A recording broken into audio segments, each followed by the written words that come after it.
Welcome to this special episode of Talk to Al Jazeera from the Turkish capital, Ankara, where we're discussing Turkey's re-energized foreign policy. And joining us to discuss this topic some more is the Foreign Minister of Turkey, Professor Ahmet Davutoglu, also one of the key architects, indeed, of this policy. Thank you for joining us. Thank you. We've seen you being really active recently in a number of areas: Armenia, Syria, Iraq, even Gaza and Israel. What sort of new order is Turkey trying to create for this region? Not only for one region, Middle East, but for Balkans, for Caucasia, in the regions where Turkey is active, and in the regions where we think that we have special responsibilities. We want to establish an order based on the understanding of common security for all, political dialogue to resolve questions and conflicts, economic interdependency, more economic interaction to establish peace, and multicultural coexistence, multicultural harmony. Is it just peace, coexistence, harmony, or is it also about perhaps carving out a bigger role for Turkey as a regional and international power? No, we don't have. Of course, all countries want to be influential, want to have more role in international arena. Sure. But we, in all of our approaches, we don't see big power, small power, but we want to establish a participatory system in our region. All right, let's talk about Turkey having a lead role then. Is there something of a meeting of interest between Turkey and other world powers in this regard? Some might say that the decreasing US influence in some regions justifies Turkey having a bigger role that would serve the interests of both Ankara and Washington, rather than the lead role being taken by other countries in the region, like Iran, for example. One thing is important, one principle. Our policy is a policy of Ankara or Istanbul. We are from this region. Of course, we are a strategic ally of United States. We have excellent relations with Russia. We are a candidate country for EU. But the policy we are following is the policy of Turkey. One area where relations have deteriorated is with Israel. Do you need the same sort of strategic, particularly strategic military alliance with Israel today that perhaps Turkey needed a decade ago? About our relation with Israel, the analysis should be not limited with one particular time. Last year, Turkey has initiated the indirect talks between Israel and Syria. So if there is a positive momentum, we have good relations with everybody. But if there is something going wrong, Turkey, as a leading country in this region, cannot be silent, cannot be just watching what's going on. Are the tensions over between Israel and Turkey? Is there now a thinking within the Turkish government to try and improve and contain the tension that happened? It depends how you define the tension. If something happens like Gaza tomorrow, we will again react. Whoever does it, Israel or another country, we will never allow the killings of civilians in this region. What we can do, we will do. But if there is a peace process continuing, if there is a strong will by Israeli policymakers to restart indirect talks with Syria, to restart a negotiation with Palestinian side based on two-state solution, then the situation will be different. Let's talk about some of those values and principles. Turkey has been very vocal about the Israeli war on Gaza. Will you take that to another level of action? For example, supporting moves to try and get a vote in the Security Council to endorse the Goldstone report. Is that something that... No, you know the result regarding the Goldstone report. We told that this report should be taken very seriously. That is our official policy, because we want to see the facts, what has happened, in order not to have the same tragedy in the future. And we will do everything possible. Including using your influence in the Security Council? This is another issue, of course. It is an international issue we have to deal in a comprehensive manner. But now what we need to do first is to improve the humanitarian situation in Gaza. There's also a need for justice, isn't there? I mean, Tayyip Erdogan, the Prime Minister, has made that point. Of course. So why not commit to trying and supporting efforts to bring a vote in? I think everybody sees how we are committed about Gaza issue. Whatever is needed has been done. And if there is such a need, we will do it. So it's possible. Everything is possible in international relations. Do you think Turkey's role as a mediator between Syria and Israel is really over? No, I don't think so.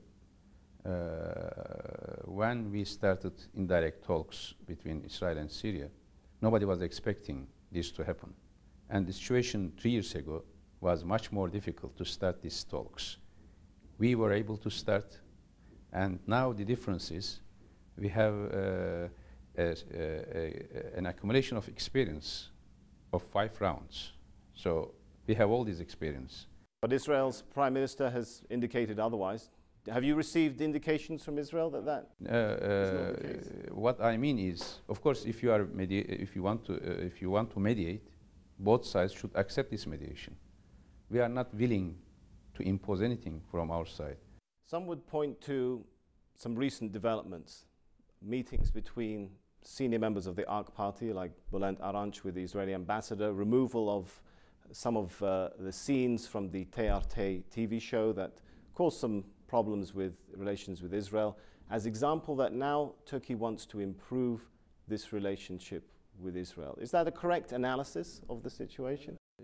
Turkish-Israeli relation is continuing. So but to improve it, to get beyond the tension. We want to improve our relations with all the countries in our region. But it is not just one-dimensional or unilateral will. There should be a proper context. Did the government remove scenes, order that scenes be removed from the TRT show? But according to reports we've heard from the producer of the show, he's saying scenes have been removed. Is that because of the government? No, there is no censorship in Turkey, but it is for technical reasons. If there is some changes, it could happen, and it is not, of course, the decision of a foreign minister. It is the decision of TRT. So it would have nothing to do with the tension between... No. Is it possible to have ties and close ties and improve the relations you're talking about with both Syria, Iran on the one hand, and Israel, Armenia and Azerbaijan? Some say it's a very difficult juggling act, isn't it? Very difficult, but a principle which we are underlining is we don't want to have compartmentalization or polarization in our region. Let's talk a little bit about that policy, but let's shift away from Israel now and talk about Iran. Of course, the Prime Minister will go to Iran and then he will visit the United States. Is there some kind of role that Turkey's perhaps trying to carve out for itself in, let me say, at least easing tensions, improving understanding? We are seeing all these developments from a perspective of process. Will the Prime Minister carry a message? It is not just one message, not an issue of one message or an issue of one step. It is a process. Okay, then what is your formula? We are against nuclear weapon wherever they are. Whoever has it, we are against. Secondly, we support the right of peaceful nuclear development of peaceful nuclear technology. This is the right of everybody, not only the right of a small number of countries.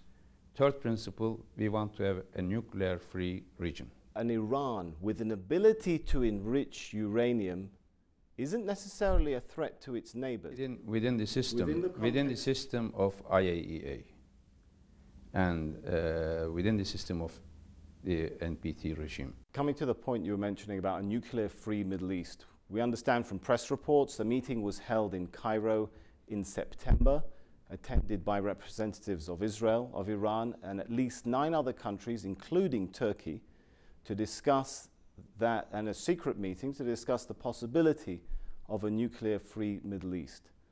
What is your understanding of any progress, if any, that could be made in that regard between Iran and Israel in particular?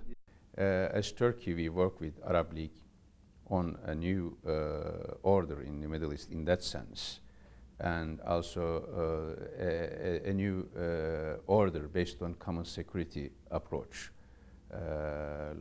like OSCE in Europe. There should be such a mechanism in the Middle East, based on respect to the territorial integrities of the countries, respect to political rights and humanitarian issues, and also to establish such an order that there will be no risk of nuclear weapon or nuclear yes. Okay, that's your belief as Turkey. Was there anything that Turkey heard in that meeting from Israel and Iran in particular that might indicate that that's their belief too, or that they're heading that way? You are asking question as if you assuming that there was such a meeting. So this is just a press report. This is just it didn't take place. Those reports. This is just. I am saying this is just a press report. So based on that, I cannot make a judgment. Well, there's plenty more to talk about, but right now we're going to take a short break before we rejoin this talk to Al Jazeera with the Foreign Minister of Turkey.